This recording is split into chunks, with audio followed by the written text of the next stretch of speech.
Hello guys, so good evening. Ito, meron naman tayo dito yung Epson L3110. Yan, right. So ito, kasama pa to ng yung isang school na inabot ng baha. Then, halos lahat ng printers nila, yun, nalubog sa baha. So ito, I don't know kung may pag-asa pa yung kanyang printhead dito. Kasi nangyari, binilad nila to sa araw. Ito, nalinisan ko na yan. So, after nung bagyo, after nung pagbaha, after 2 days, binilad nila to sa araw. So, siguro 2 to 3 days nila binilad. Then, akala nila okay na. So, ang ginawa ni customer, ni ma'am, ang ginawa niya, pinower on. Sinaksak sa outlet, then pinower on. The worst case scenario is that blinking. So, blinking orange. Green and orange. Then, ang pinakang problema dyan, unang-unang tatamaan dyan, yung printhead. Ito. So, I don't know kung magiging okay pa ba yung printhead na to. Kasi, ito, corroded na siya. So, may sunog na siya dito, nasunog. Kasi basa pa nga. Tapos, yun din kanyang, flex cable, nagkaroon din siya ng mark na corrosion siya, then halos nasunog.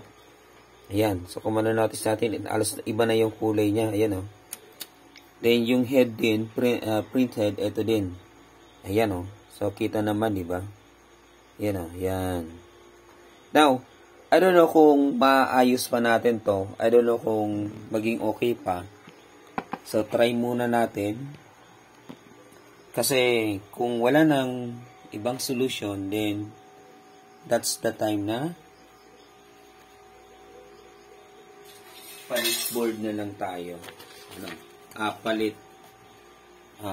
Palit na lang tayo ng printhead. Pero yung kwento ni customer, pinower on then blinking. I don't know kung namatay or kasi ito ganito na kasi nangyari. Yan.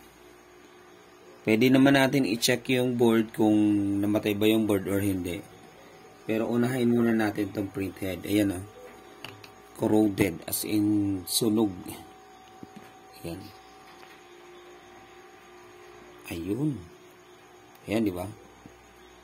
Ayun, kitang-kita, Ayan. Sige, yung gagawin natin ngayon, try natin siyang linisin ng lacquer thinner. So, hindi ko alam kung mag-work siya. Kumbaga, yan, i-try lang natin. So, I am hoping and praying na gumana. Kasi mahal yung printhead. Mahal yung printhead.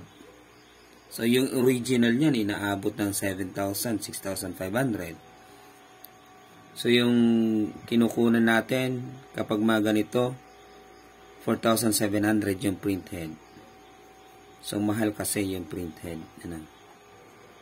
Right? So, yung gagawin natin ganito, lacquer thinner. Yun, basa na. Yan, lacquer thinner tayo. Then, linisin natin to. Yan. So, sana maging okay pa, Yan. Ganyan lang. Baka kayo ng sipilyong hindi na ginagamit or bagong sipilyo, much better. So, yung sipilyong hindi masyadong matigas, Yan.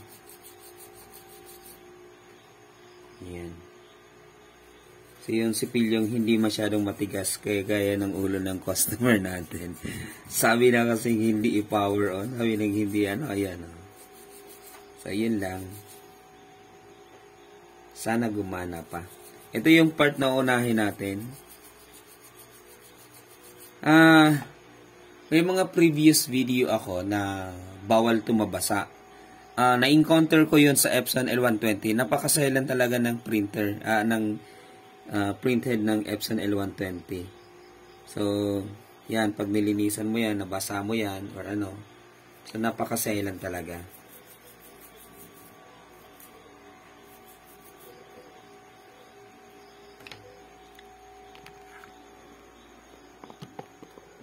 Yan. Lipat tayo. Kasi, yun. Para kita nyo.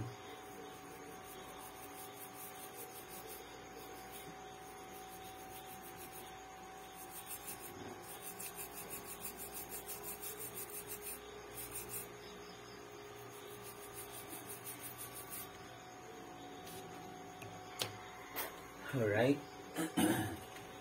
Gamitin natin yung isang sipilyo na mas malambot. Ito, mas malambot ito guys. Yun. Para sumiksik sa ilalim yung ano. Sa ilalim yung ating ano. Para mas malinisan siya. Yan.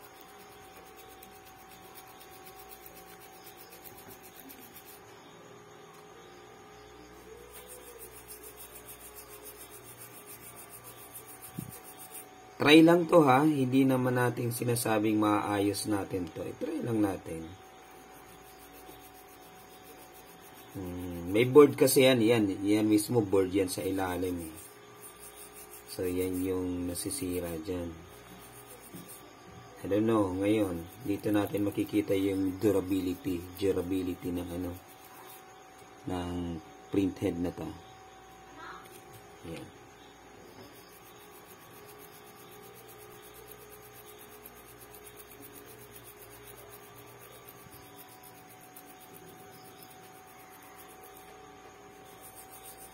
So, sana gumana pa.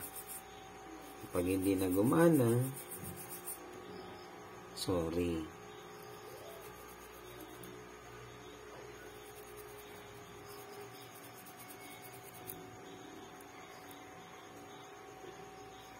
Alright.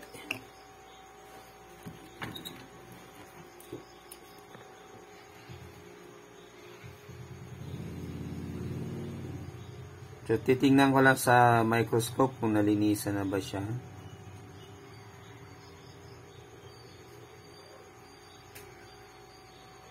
Sige, kaunti pa.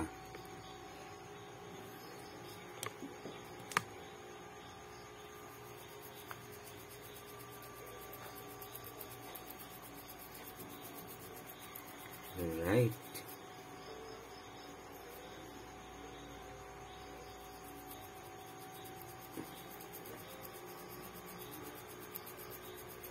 Tiyagaan lang to, ano. Nakikipagsapalaran lang tayo, guys.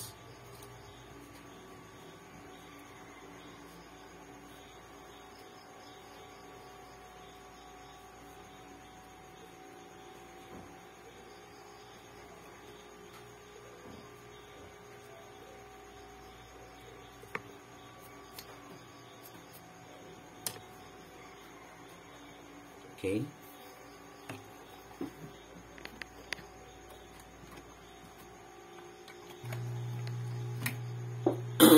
So, gamitan natin siya ng hot air. Ito, basa.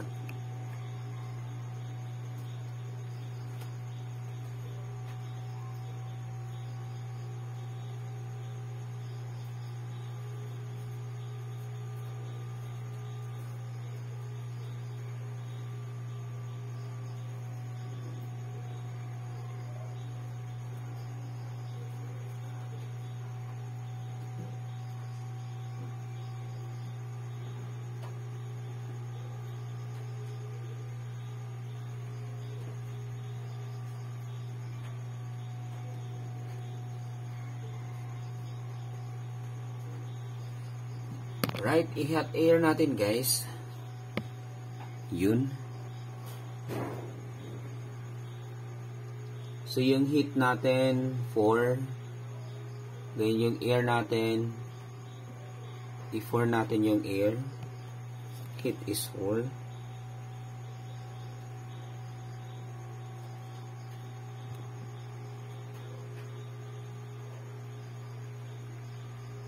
So, ang purpose nito para matuyo, ano.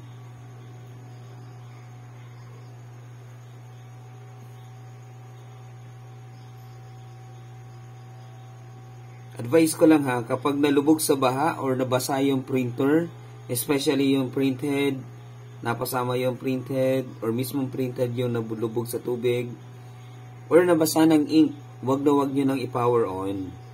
Ganito muna yung gagawin ninyo. Ano? So, advice lang, a piece of advice. Ano? Kasi, kayo din, magagastusan din kayo niyan. Pero, just in case na nangyari na ngayon, ayun, try nyo na lang ganito. Gaya nito, nangyari na. So, hindi na natin maibabalik yan kapag nangyari na. Tapos na yun. Right? Tingnan natin sa microscope kung okay ba.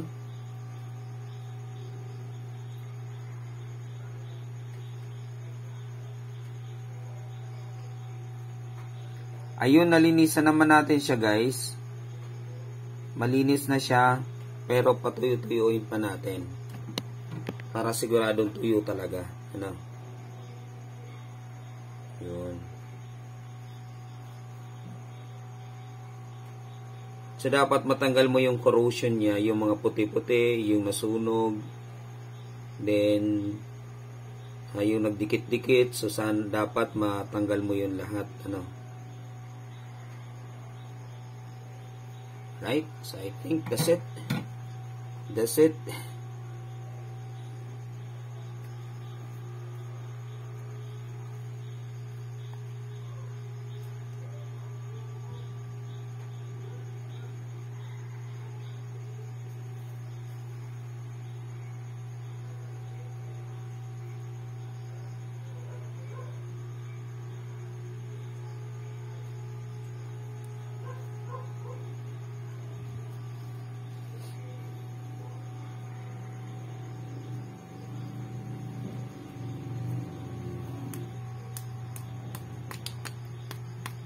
Ayan oh, sa loob may tubig pa oh. May tubig pa. Nako.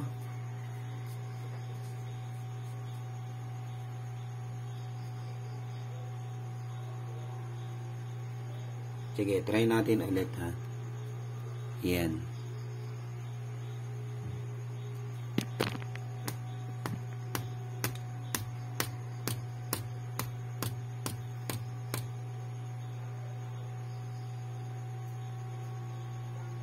Ayun, basa pa yung loob, oh. Basa pa siya, oh. Ayun. Ito, matubig pa dito. Nako. Mahirap to. Ayan, oh.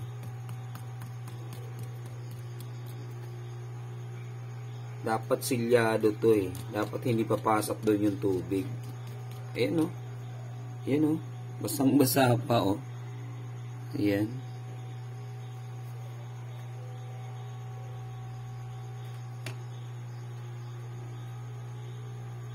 So, 50-50. Pwede mag-work, pwedeng hindi mag-work. Ano?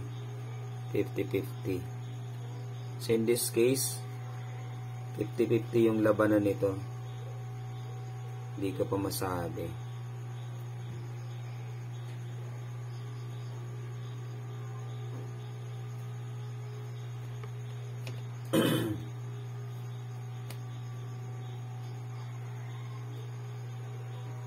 Masyadong nababa dito guys sa sa tubig.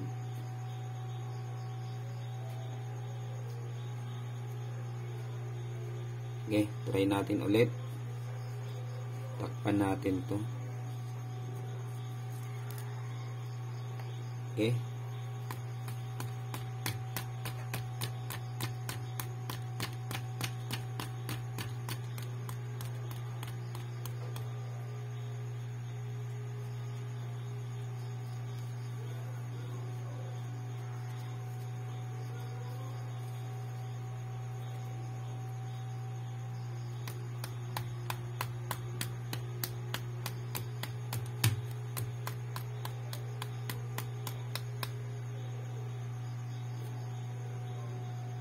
Basa talaga guys. Tubig siya, tubig.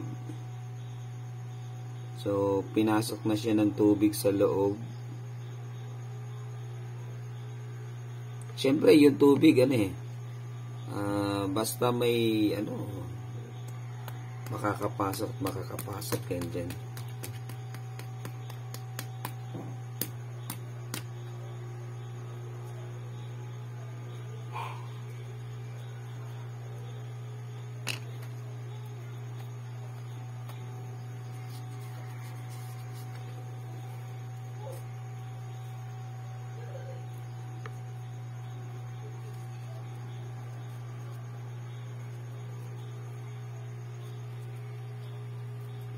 Alright.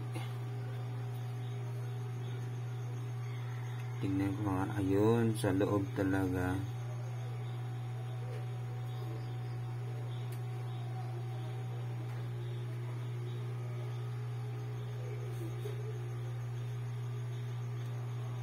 Pero ang pagkakaalam ko, silyado to eh. Silyado yung printhead. Eh bakit may pumasok na tubig?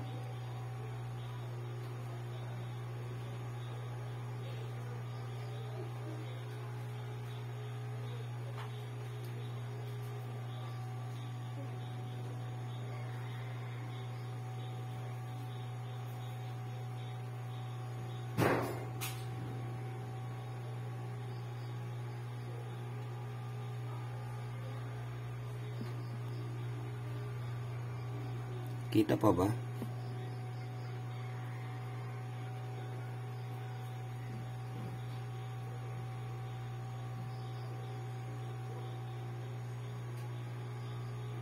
Ito, pwede nyo naman itong ibilad sa araw. Ano?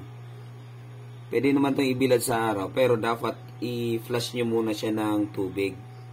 Para hindi manigas yung ink sa loob ng printhead.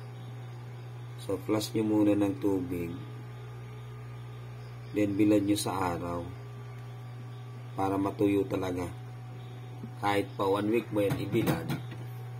So, basta i-flush nyo muna yung tubig. Sige, tingnan ulit natin. Ayan, nanuyo na. Then, itap-tap ulit natin. Ayan. Okay, try ulit natin.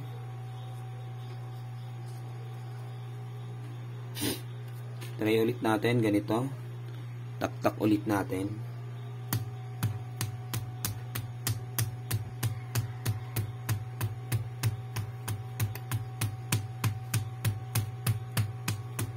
Ayun o, may tubig pa o. Basa pa. Pero, hindi na ganun kadami kanina, ano. Hindi na siya ganun kadami. Dito na lang sa side na to. Diyan na lang, oh. Dito na lang sa side na to. Diyan na lang mayroong basa. So, pasiguro na lang tayo, ano. Yan. So, pag wala nang lumalabas na tubig, so, pwedeng ayan. Pwedeng naubos na yan sa loob. Yun. Sige. Initin ulit natin. Patuyuin natin.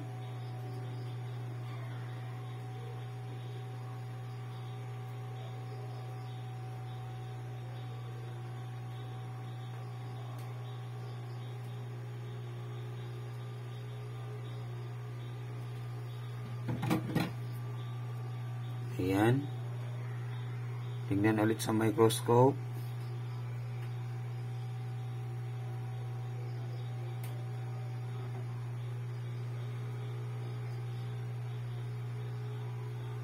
Ayan, sige. Try muli.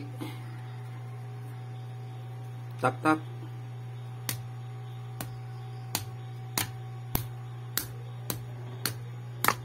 Ayun. So, wala nang lumalabas. Wala nang lumalabas na tubig. So, possible na drain na siya. Yan, medyo madumi lang. Natsagaan nyo lang naman kasi yan eh. Then, wala talaga. Makikipagsapalaran ka talaga. Alright? So, for the final touch, yan, initin natin. Pasiguro lang. Yan, final touch tayo. Right, ayan. Sige, that's it.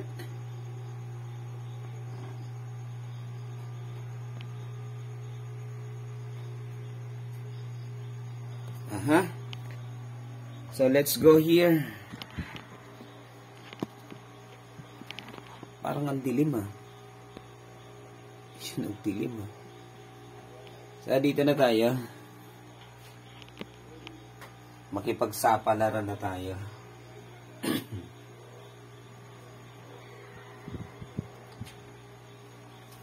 So, ibabalik ko na yung print head niya. Ito, nilinis ko na to kanina. So, nilinis ko na yan ng lacquer thinner, then binarush ko, then tinanggal ko yung mga, yung mga itim-itim. Yan. Ngayon, magkakaalaman tayo kung magpa-power on ba ang printer na to. Then, yun. Dito tayo magkakaalaman kung magpa-power on ba ang printer na to. Power on din kung magpiprint ba siya.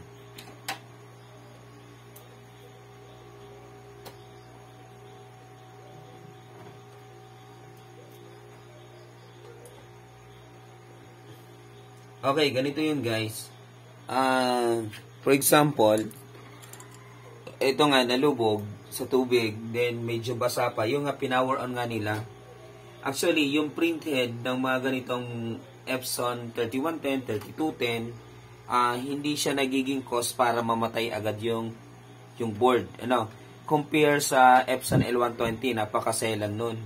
Kapag basa yung printhead, then unang pinapatay niya yung board. Sinisira niya talaga yung board. Yun. Pero dito, kumbaga, mas matibay yung ng board kumpara sa Epson L120. Kaya siguro kahit pa yun nasunog na nga, hindi namatay yung board kasi mas matibay nga to compare. So dito naman, i-try natin kung buhay pa ba yung board. Paano ba natin gagawin yon? Ganun pa din, pero na akong video niyan.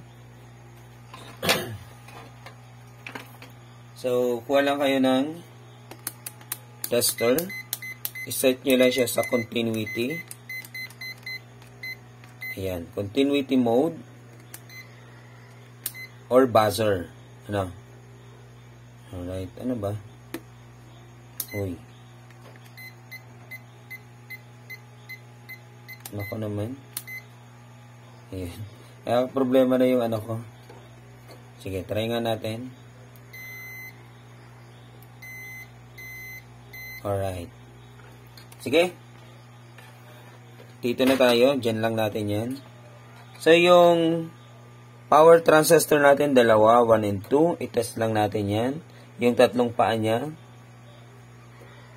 Ayun. So, hindi siya tumunog, then may reading siya. So, ibig sabihin, good. So, ibig sabihin, good. Kahit isa lang na power transistor dyan, yung i-test mo, ibig sabihin yan, all good yan. Yan.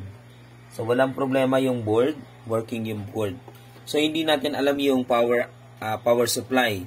Yung power supply din, binuksan natin. So, binuksan din natin yung power supply. Then, may counting corrosion doon na nasunog. I don't know kung mag-work pa siya. Sige nga. Eto na. Balik na natin to.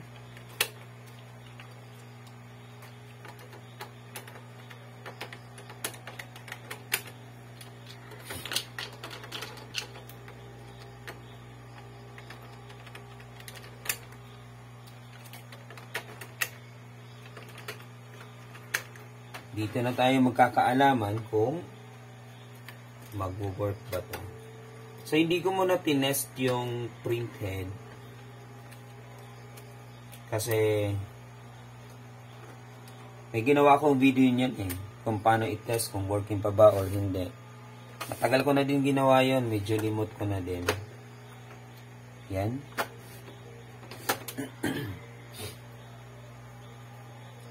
Lagyan natin ng waste ink tank.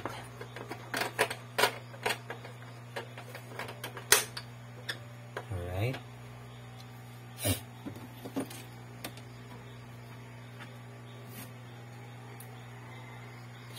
So ito, pasiguro muna tayo. Yan, gamit tayo ng ibang scanner para at least malaman natin kung functional ba, So, ibang scanner muna yung gagamitin natin. Kasi yung scanner dito, basa pa. Kaya gamit tayo ng ibang scanner. Alright.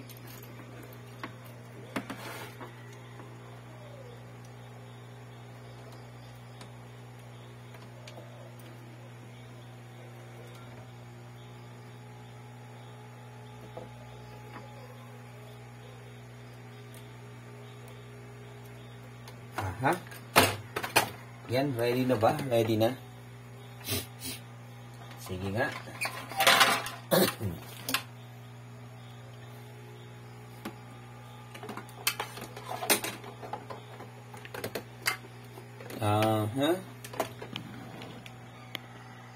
Yung power supply, pinasiguro natin, binuksan natin yan. Sabi ko nga sa inyo kanina, binuksan natin yan. Pinatuyo natin yan, binilad natin yan isang buong araw, nilinis natin yan. Then, so there's no reason na pumutok pa yan. Ano? Pero basa talaga yung loob niya. Sige, plug in natin. Alright. Then, power on. Magpa-power on pa ba? Ayun, hindi nag-power on. Hindi nag-power on. Ayun. Wala. Sinaksak na natin yan. Ayun. Ayun. Wala, hindi nag-on. Sige, ganito yung gagawin natin. Tatanggalin natin yung connection. Yan. Tanggalin muna natin to. Ay, hindi na. So, basta yan, tatanggalin natin yan. Yung connection ng power supply. So, papunta sa board. From power supply to board. Tanggalin lang natin. Ganito yung gagawin niyo. Isi-shut nyo lang siya dyan. Tanggalin. Then, ibalik. Dapat mag-spark. Ayun, nag-spark. So, ibig sabihin, good yung power supply kasi nag-spark. Right? Then, power on. Ayun, di ba? So, yun lang yung, kasi, kumbaga, na-shock yung, yung system niya, So, binig-big lang pinasokan ng kuryente. Compare doon sa, mayroon siyang supply, hindi siya nag-on. Kasi, kumbaga, natulog yun So, ginising mo lang siya. Alright, so, ganun lang yung kasimple, guys. Yan. So, no error. Wala na siya. Wala na siyang error, di ba? So, hindi siya blinking orange kagaya na sinasabi ni customer. So, ngayon, try nga natin mag-create ng output.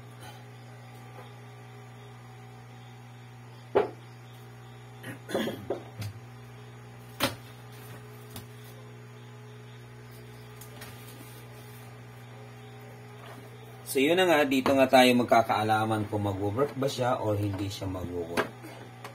Yung printhead, So, syempre, number 1 needed dyan, kapag nagpaayos sa'yo, dapat maganda yung output. Let's see. Block muna.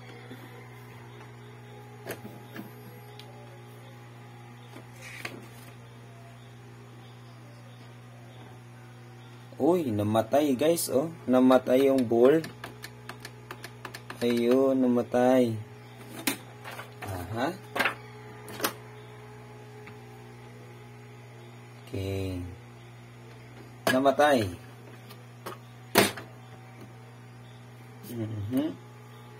Namatay yung printer. Gawin natin. Tanggalin muna natin ulit ito. Then, tanggalin natin yung kanyang flex cable. Yung flex nung head. Tanggalin natin. Then, i-shock ulit natin.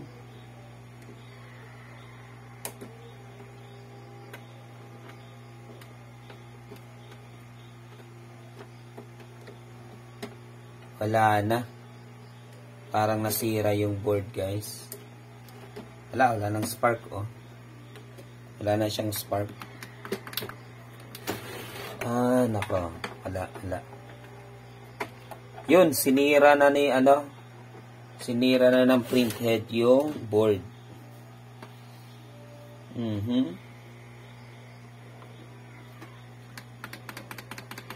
Wala na. Sige. So, sinira na ni printhead yung board. Alright. So, dahil yun siguro, dahil yun sa pinower on na kasi ito. So, dahil yun sa pinower on na to. Then, yun na nga, nagkaroon na siya ng corrosion or corroded na siya doon sa printhead niya. At, dahil nga sa corroded na nga siya, then nasunog na yung ibang parte ng connection ng printhead. So, yun. Natuluyan na. So, natuluyan na. Sige. Test natin. Gamit yung tester natin. Gamitin natin. Yan. Tingnan natin kung sira na ba yung board.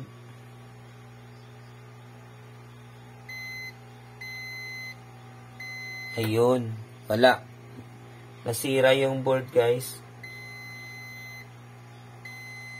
Yung power transistor niya, nasira na. Nasira yung dalawang power transistor. So, papalit tayo ng power transistor. So, ibig sabihin, yung printhead, wala na. Ibig sabihin, no, yung printhead, wala na. Sira na talaga totally yung printhead. So, ito, paano ba ito ayusin?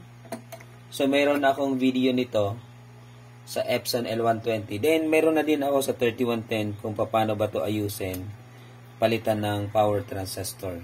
So, yun. Panoorin nyo na lang yun. So, kung paano natin ginawa yun. So, yan.